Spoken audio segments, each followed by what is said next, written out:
les amis, c'est Benoît de Garg Factory. Aujourd'hui, petite vidéo de présentation du livre de règles de Frostgrave. Alors que je le montre bien, qui se voit bien, il est ici même.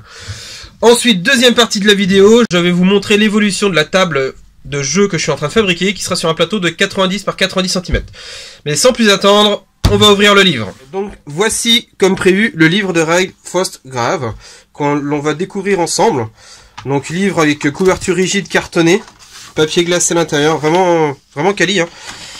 Donc on a un sommaire au départ, qui présente déjà les remerciements à toutes les personnes qui ont participé au livre, hein, comme dans tous les bouquins. Ensuite, chapitre. Donc on va d'abord parler, moi je vais pas rentrer dans le détail au niveau des règles, hein, je vais juste vraiment vous montrer un petit peu plus en détail la qualité du livre. Donc déjà, le livre de règles, il fait un nombre de pages, hop là, que je ne dise pas de bêtises, il fait 107 pages, plus les quelques pages qui ne sont pas notées, donc on arrive à 110 pages, quoi, grosso modo. Donc voilà, le livre est composé en plusieurs chapitres. Donc le chapitre 1 qui va parler des mages et de leur expédition, le chapitre 2 qui va concerner vraiment purement les règles du jeu. Ensuite, nous avons le chapitre 3 qui se concentre sur la campagne. Donc c'est un jeu qui se joue principalement en campagne, hein, donc vous pouvez faire des parties one-shot, c'est-à-dire entre guillemets, vous montez une bande avec un pote là avant l'apéro, et puis vous faites une petite partie entre vous. Mais l'idéal, c'est quand même d'aller chercher un petit peu plus en profondeur dans les règles et d'utiliser les règles de campagne, c'est-à-dire faire plusieurs parties à la suite pour faire évoluer sa bande et gagner en caractéristiques et en compétences, en sorts, tout ça sur certaines figurines. Je vous expliquerai un peu plus loin. Le chapitre 4, du coup, qui va parler des sorts. Donc c'est un monde empli de magie, donc il y a énormément de sorts. Vous allez voir le nombre de collèges de magie, c'est assez impressionnant quand même. Donc le chapitre 5, les scénarios. Il y a un beau panel de scénarios. J'étais agréablement surpris quand j'ai feuilleté les scénars. C'est qu'il y a vraiment pas mal de scénars. Donc on en a 1, 2, 3, 4, 5, 6, 7, 8, 9, 10. Vous voyez, 10 scénarios qui sont assez variés. On vous impose au niveau des déploiements, enfin de décors et tout ça, des choses qui sont intéressantes, je trouve. Donc voilà, on verra ça un peu plus en détail. Et le chapitre 6, le bestiaire. Alors le bestiaire, tout simplement, c'est tous les monstres un petit peu fantastiques, comme les morts-vivants, les démons, les animaux aussi. Comme vous le savez, c'est un monde qui est empli de magie, donc voilà, il y a certaines créatures qui y habitent encore. Comme on peut retrouver des morts-vivants, donc des squelettes, des ghouls, des zombies, des choses comme ça. Donc on va passer un peu plus loin, vous voyez quelques petites gravures fort sympathiques. Chapitre 1, les mages et leur expédition. Donc je vais passer donc la table, hein, je m'en suis inspiré un petit peu pour attaquer la mienne, hein, d'ailleurs. Donc les dés. Chose importante, c'est un jeu qui se joue avec des dés de 20. Donc c'est vrai qu'on a l'habitude sur les wargames de jouer en dés de 6, souvent. Maintenant celui-là se joue en dés de 20, donc pourquoi pas. De ce que j'ai vu sur les groupes de discussion sur le jeu, sur les forums et tout ça, il y en a pas mal qui privilégient d'enlever le dé de 20 en fait, et parce que c'est vrai que c'est assez punitif, c'est-à-dire que vous allez voir qu'on fait des tests de caractéristiques, faut faire ou des comparaisons des fois de résultats entre un lancer d'un dé de 20 et on additionne une caractéristique, comme pour au corps à corps par exemple. Bah, le souci c'est que c'est vrai que celui qui pète le 20 sur le dé et l'autre s'il fait le 1, la différence est vraiment énorme, du coup c'est très très punitif, hein, là ça fait pas de pli. Donc j'ai vu quelques conseils, donc je sais pas, je vais essayer tel que c'est au niveau des règles, et après j'essaierai peut-être les variantes qui ont été proposées par les joueurs, c'est-à-dire remplacer le dé de 20 par 2 dés de 10. Ça réduit un petit peu l'écart et ça resserre un petit peu les statistiques, c'est vrai. Ou sinon il y en a même carrément qui utilisent 3 dés de 6. Du coup forcément ça évite le craquage du 1, 2, 3 sur le dé de 20, parce qu'au minimum avec 3 dés de 6 on va faire le 3. Et ça évite les gros jets forts très chanceux du 20, 18, 19, 20. Qui sont très durs à obtenir sur un dé de 20, mais qui vont être en stats aussi durs à obtenir avec 3 dés de 6, mais c'est surtout que la moyenne en fait va se situer beaucoup plus large, va être beaucoup plus large avec 3 dés de 6. Donc à essayer. Donc la création d'un mage, donc pour commencer ce jeu, donc vous choisissez un mage. D'accord, donc les types de mages, il y en a 1, 2, ils sont tous présentés, 3, 4, 5, 6, 7, 8, 9, 10. Il y a 10 mages. Vous voyez, il y a 10 mages, à chaque fois on vous présente les mages, avec un petit peu de fluff, leurs noms les plus connus, leurs symboles, pour voilà, celui qui veut s'amuser à faire des petits dessins. Ça, les alignés neutres et opposés, c'est en fait les collèges de magie. On va voir après ce que c'est. Donc, il y a 10 mages, il y a 10 collèges de magie. Dans chaque collège de magie, il existe 8 sorts. Donc, vous voyez, comme je vous disais au niveau des sorts, il y en a quand même un sacré panel, hein, parce que 80 sorts quand même, hein, donc sachant que les mages peuvent avoir les sorts qui sont alloués à leur collège de base, forcément. Ils peuvent aller chercher des sorts d'un collège qu'ils appellent aligné, en fait. Ça va être le bonus, donc plutôt un malus en fait pour pouvoir lancer le sort. Après on a des sorts qui sont neutres, donc ils peuvent aller chercher n'importe quel domaine. Et après les sorts opposés, donc vraiment le domaine, le collège de magie qui est opposé au leur, qui va être le plus dur à obtenir, le plus cher à se payer, et le plus dur à utiliser forcément. Donc vous voyez 1, 2, 3, 4, 5, 6, 7, 8, 9. C'est tous les sorts auxquels ce mage a accès. Tous les magiciens c'est pareil. Ils ont leur domaine de base qui porte leur nom, donc lui c'est un chronomancien, pardon. Il va donc utiliser le collège de la chronomancie.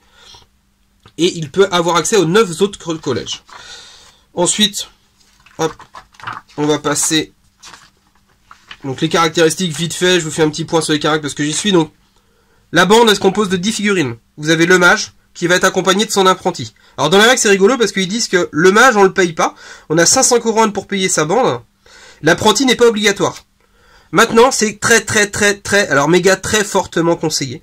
Clairement, en gros, on le prend, l'apprenti. Les règles n'obligent pas à jouer d'apprenti, mais par contre, si vous en jouez pas, clairement, vous n'allez pas à la victoire. Donc, faut jouer un apprenti. L'apprenti coûte 200 couronnes. Il a grosso modo les mêmes caractères que le mage, avec des modifications. Donc, rassembler l'expédition, voilà, j'ai anticipé. Donc, les caractères de l'apprenti, voilà, en fait, vous voyez, c'est les caractères du mage -2. Pour celle-là, le caractère d'attaque, c'est identique. La V, c'est -2. Et la S, c'est -4. J'ai un trou de mémoire sur la V et la S. La V, c'est la volonté et la santé. Donc, les caractéristiques, le M pour mouvement, le C pour le combat, c'est sa capacité à combattre ou à corps ou à esquiver les tirs. Le T pour le tir, forcément, c'est sa dextérité à utiliser une arme à distance, comme un arc ou une arbalète. Je vous rappelle que c'est un jeu en médiéval fantastique. Donc les armes à poudre, on va pas en voir, hein, bien sûr. La V comme la volonté, c'est déterminant le courage du personnage. En gros, on peut le comparer au commandement ou au charisme dans certains jeux. La santé, on peut appeler aussi les points de vie, donc c'est la résistance qu'il va avoir à encaisser les dégâts. Voilà, donc ça, pour les caractéristiques qui sont simples mais efficaces. Les bandes, un beau petit tableau qui recense tous les soldats possibles. Donc en fait, vous avez votre mage, votre apprenti, ça vous fait 2 bonhommes. Il en faut 10. Les 8 qui manquent vont être sélectionnés dans ce tableau. Donc vous avez des chiens de guerre, des brigands, des voleurs, archers, arbalétriers, fantassins, chasseurs, hommes d'arbre, chasseurs de trésors, chevaliers, templiers, rangers, barbares, apothicaires et tireurs d'élite. On part du simple chien de guerre à un tireur d'élite, en passant par du templier, du chevalier en armure de plate.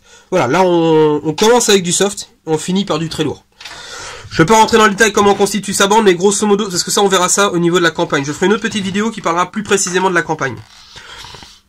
Au niveau de l'armement, comme je vous l'ai dit, hein, on est sur des medfans, donc pas d'armes à poudre, donc on va utiliser des dagues, des armes de base, qui veut être une épée, une simple épée, un gourdin ou une hache. Des armes lourdes, comme une hallebarde, une hache à 2 mains, un bâton, l'arme de prédilection de Merlin l'Enchanteur, donc pour nos amis les mages. Arc et arbalète seront les seules armes de tir qu'on va pouvoir voir dans le jeu. Hop là. Et si on n'est pas armé, bah, on se bat avec nos petits points. Donc les règles de jeu en elles-mêmes. Hop. Le tour de jeu se divise en plusieurs phases. Donc nous avons la phase du mage, la phase de l'apprenti, la phase de soldat et la phase des créatures. Pour savoir qui commence, tout simplement, nous allons faire un jet d'initiative. Chaque joueur va lancer un dé. Donc je vous rappelle, c'est un dé de 20. Le plus gros, il commence. Donc il va commencer par activer son mage. Donc quand on active son mage, on peut, si on est placé convenablement, activer des soldats. Malgré que, vous voyez, il y a une phase de soldat. Je ne vais pas rentrer dans le détail, mais grosso modo, voilà, il y a des petits tricks de mouvement à faire pour, en fonction d'une certaine distance avec ce soldat, on va pouvoir activer un certain nombre de soldats si notre mage est bien placé. Ensuite, une fois que le mage a fait toutes ses actions, donc, on l'active, on le fait bouger, on le fait tirer, taper ou envoyer un sort. Il y a 2 actions dans le jeu. Donc, chaque action nous permet de faire une chose. Donc, soit faire un mouvement, soit faire un tir, soit faire un corps à corps, soit faire un sort. Sachant que dans les 2 mouvements, il y a un mouvement obligatoire à faire. Donc soit avant, soit après. Il n'y a pas d'ordre précis. Une fois qu'on a fait la phase de mage, on fait la phase de l'apprenti. Pareil, après on fait la phase de soldat et après la phase des créatures. Donc les créatures, pour rappel, ce sont des petites créatures errantes qu'on va pouvoir rencontrer dans le jeu, comme des yetis, des zombies, choses comme ça. Activation. Hop, mouvement. Donc l'activation, c'est l'activation figurine par figurine. Il y a des petits tricks sympas pour activer un groupe de figurines, en fait, pour dire, ça permet de simplifier aussi le mouvement, et puis surtout au niveau de l'action. C'est-à-dire que si vous avez, vous voyez là, par exemple, sur la photo, vous avez un homme là tout seul, vous l'attaquez avec les 3 hommes d'armes, et ben vous faites une activation groupée, c'est-à-dire que les 3 personnages vont s'avancer vers lui pour l'engager au corps à corps et lui foutre sur la tronche. Ça permet de simplifier un petit peu. Ensuite, pour les règles, voilà, alors moi juste 2-3 petits traits qui m'ont paru sympathiques à vous montrer. Je vous dis, je vais pas rentrer dans le détail. Donc les mouvements se passent en pouces, d'accord. Comme je vous disais, on a 2 actions par figurine. Une action doit obligatoirement être une action de mouvement. Sauf dans un seul cas, si vous utilisez une arbalète. Une arbalète, c'est une arme qui c'est très connu, hein, c'est très puissant au tir, mais c'est très long à recharger. Du coup, celui qui veut utiliser une arbalète, il faut d'abord qu'il la charge et après qu'il tire. Enfin, ou l'inverse, plutôt, parce qu'on part du principe que quand on va au combat, l'arbalète, elle est déjà chargée. Donc une fois que vous avez fait usage de votre arbalète, vous avez tiré votre carreau, il faut la recharger. Du coup, votre première action peut être une action de tir avec l'arbalète. Et la deuxième action, qui normalement est obligatoirement une action de mouvement, vous permet de ne pas faire de mouvement, mais par contre de faire une action pour recharger votre arbalète. Donc en gros, clairement, celui qui a une arbalète, il va se mettre dans un coin, il va tirer, il va faire que ça de son tour, parce qu'il va falloir qu'il recharge son arbalète tout de suite. Donc voilà, donc petite chose sympa en fait, pour vous la faire courte, un corps à corps, ça se passe comment? Vous lancez un dé de 20, vous additionnez votre capacité de corps à corps, de combat. L'adversaire fait la même, on compare les scores. Celui qui fait le plus grand chiffre, il gagne. Et là où c'est cool, c'est que le gagnant, il peut repousser l'adversaire. Alors repousser l'adversaire, c'est quoi? Il dégage un petit peu de lui. Maintenant, il y a un truc qui est super fort, je trouve, vu qu'on va jouer un petit peu sur les hauteurs, ce jeu c'est super fort. C'est surtout que c'est super sympa et super réaliste, je trouve. Imaginez, vous êtes en train de vous battre avec un mec juste en face de vous, vous êtes sur une passerelle par exemple, au-dessus d'un lac gelé. Moi j'ai qu'une envie, c'est de le faire tomber dedans, clairement. Donc vous gagnez le corps à corps, vous avez le droit de le repousser, et bien c'est ce que vous pouvez faire. Vous pouvez le repousser en direction opposée à votre figurine. Donc là, à vous de bien vous positionner quand vous allez les charger. Et clairement, là, on va utiliser la règle de chute. Parce qu'il est clairement marqué dans la règle de combat, en fait, que vous pouvez pousser votre adversaire quand vous faites un mouvement une action de le repousser pour le faire tomber d'un étage. Donc on va pas se gêner, d'autant plus que le jeu couvre les règles de chute. C'est le genre de règle que moi j'adore. Parce que ça donne vraiment un petit côté réaliste au jeu, c'est-à-dire que on va pas se contenter comme à 40 000 de sauter d'autant d'étages qu'on veut, les mecs c'est des vrais tortues ninja, ils peuvent grimper partout. Comme dans beaucoup de jeux où les étages sont pas pris vraiment en compte en termes de chute, si on se fait mal ou pas. Hein. Là, oui c'est le cas, c'est-à-dire que si on tombe, on va mesurer la hauteur, et il y aura un jet de blessure à faire en fonction de la hauteur qu'on va faire. Plus haut, on va tomber de haut, et plus les dégâts seront importants, ce qui est carrément normal. Celui qui saute de 1,50 m ou 2 mètres, il va peut-être se tordre la cheville, mais pas plus. Si tu tombes de 5 mètres, là tu vas te faire mal aux jambes. Donc ça c'est cool, donc pensez-y en termes de combat, voilà, d'essayer de bien vous positionner pour essayer de pousser votre adversaire dans le vide. Histoire d'avoir le petit effet qui se coule, de lui casser une patte en plus de lui avoir cassé le crâne. On sait jamais, des fois qu'ils s'en sortent. Les règles de combat multiples sont couvertes par le jeu, je vais pas rentrer dans le détail, vous voyez, il y a des petits schémas sympathiques. C'est bien parce que des fois c'est vrai que c'est pas forcément évident, parce qu'en fait il y a une histoire de soutien. Grosso modo, si vous avez deux figurines qui attaquent, vous voyez, A1, A2, ils attaquent B1. A1, il va taper, mais A2 ne tapera pas en fait, il va donner un soutien, c'est-à-dire qu'il va donner un bonus à la première figurine à taper. Si vous pensez, revenez en arrière, réfléchissez à ce que je vous ai dit juste avant, aux règles d'activation groupée, ça permet d'envoyer plusieurs figurines au contact en même temps. Donc voilà, c'est aussi pour ça que ça a été fait. Ensuite, nous avons les règles de dommage, mouvement et tir, les règles de lancement de sorts. Donc pour lancer les sorts, vous avez les tableaux, vous avez le nombre de dommages en fonction du jet que vous allez réussir à faire. Tout simplement, donc voilà. Nous avons les règles des trésors. Les règles des trésors, j'en parle pas, j'en parlerai quand je parle un peu plus de la campagne, parce que je trouve que ça va un peu plus avec. Donc voilà, donc les actions des créatures, comme je vous disais, les créatures sont activées à la fin. Elles peuvent faire un certain nombre d'actions. Voilà, donc la fin du jeu. Donc juste pour finir de montrer le livre, vous voyez après, donc on a grosso modo, en termes de nombre de pages, je vous dis, on est à 110 pages. Vous voyez, on a 46 pages sur les règles. Donc à peine 60 pages, on a 50 bonnes pages sur les règles de campagne. Sur le chapitre 3, 4, 5, 6 qui couvre les règles de campagne et le bestiaire. D'accord, donc je vais pas rentrer dans le détail comme je vous ai dit sur la campagne. Je le ferai sur une autre petite vidéo parce que je vais prendre le temps de bien l'assimiler pour pas trop vous dire de bêtises quand même. Donc voilà. Je vous laisse là-dessus les amis et je vais aller maintenant vous montrer la table. Donc ça c'était pour la partie 1 pour le livre de règles. Et maintenant je vais juste vous montrer quelques images de la table de jeu qui est en cours de fabrication. Ciao. Comme promis, donc voici la table en cours de fabrication. Donc vous voyez, donc je suis parti sur une table de 90 cm par 90. J'ai essayé de prendre toute la table, mais c'est pas évident au niveau de l'angle. Donc voilà, hop là, faut que je me grandisse un petit peu. Donc voilà, 90-90, donc dans le livre de règles au niveau de la table, c'est vrai que j'en ai pas parlé, mais il parle de table de 60-60 en centimètres, hein, 90-90 ou 120 par 120 pour les très grosses parties.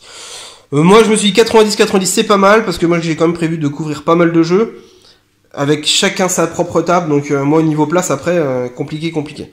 Donc comme vous le savez, Frostgrave ça se passe dans un monde en glace, hein, parce que c'est une cité millénaire qui est sortie des glaces. Donc du coup, j'ai pas pris de figurine. Hop, voilà, donc ça sera des canaux qui vont être gelés avec de la glace. Vous voyez, on va pouvoir passer partout. Hein. Tiens, un petit tour dans le canal. Tac, tac, tac. Là, on va pouvoir aller par là. Hop, hop, hop. Hop, hop, hop. Ta, ta, ta. Voilà. Donc, je l'ai fait suffisamment haut, en fait, pour que les figurines soient bien cachées coincées dedans. Là, vous voyez ici, c'est un petit peu plus large. Donc ici, je vais faire un ponton en bois, en fait. Je sais pas encore trop la taille, mais un ponton en bois pour faire amarrer les bateaux. Donc, cité pavée, donc... c'est en cours, hein, donc là j'ai encore quelques détails à faire au niveau gravure sur la plaque avant d'attaquer la peinture. Et donc vous voyez toutes les zones là qui sont grisées, c'est des zones que moi j'ai pas pris la peine de faire, tout simplement parce que je vais recouvrir de neige après, donc pas besoin de les montrer, pas besoin de les texturer pardon comme il faut. Hein, c'est plus simple parce que je peux vous dire que là ça met un peu de temps à faire la texture. Hein, j'ai tout gravé à la main au niveau des pavés. Donc là vous voyez j'ai fait un petit trou avec vous voyez hop.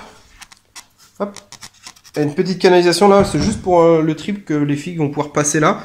Je vais y mettre une échelle ici. Hop là, une petite échelle ici pour qu'on puisse remonter. Hop, donc de l'autre côté. Et ici, bon, un petit renfoncement. Donc là, je sais pas, je pense que je vais peut-être faire un petit ponton aussi en bois ou faire quelque chose. Ou mettre un bateau, tout simplement, un gros bateau peut-être éventuellement si j'ai le courage. Donc voilà, voilà pour la table. Donc sur ce les amis, je vous laisse et bonne fin de journée, à plus.